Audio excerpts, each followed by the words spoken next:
Ben, despois de 4 días de música, artesanía e gastronomía na rúa, este domingo remata o ICFEM Festival Tui Valensa, un evento que une dúas culturas coa presenza de artistas españois e lusos.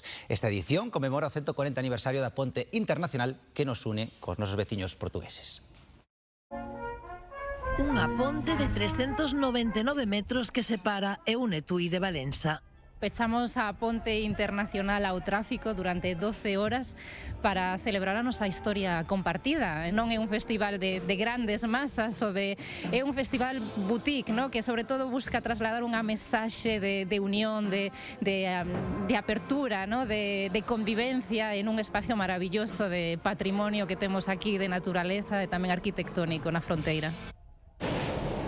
Por riba trens que sobrevoan as cabezas dos artistas. O fondo, o río Miño. No lado español, a música portuguesa como a de Jol Estilecós ou Monsa Brás.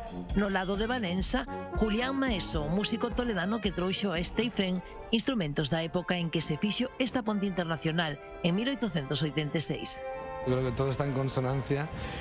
Nunca había tocado en un momento en el que pasase un tren por encima. Una suerte estar aquí.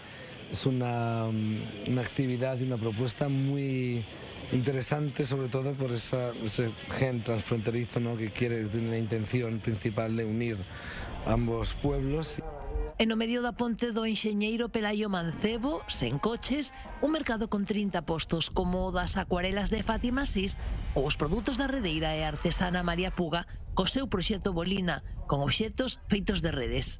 Estamos aquí todos xuntos e a verdade é que é moi bonito traer visualidade a oficios moitos que están en extinción, como é o tema da confección de redes. Me imaginei aqui no meio da ponte a olhar para esta paisagem magnífica. Eu estou habituada a fazer mercados turísticos, mas em recintos fechados, no Porto, e estar assim num espaço aberto é magnífico.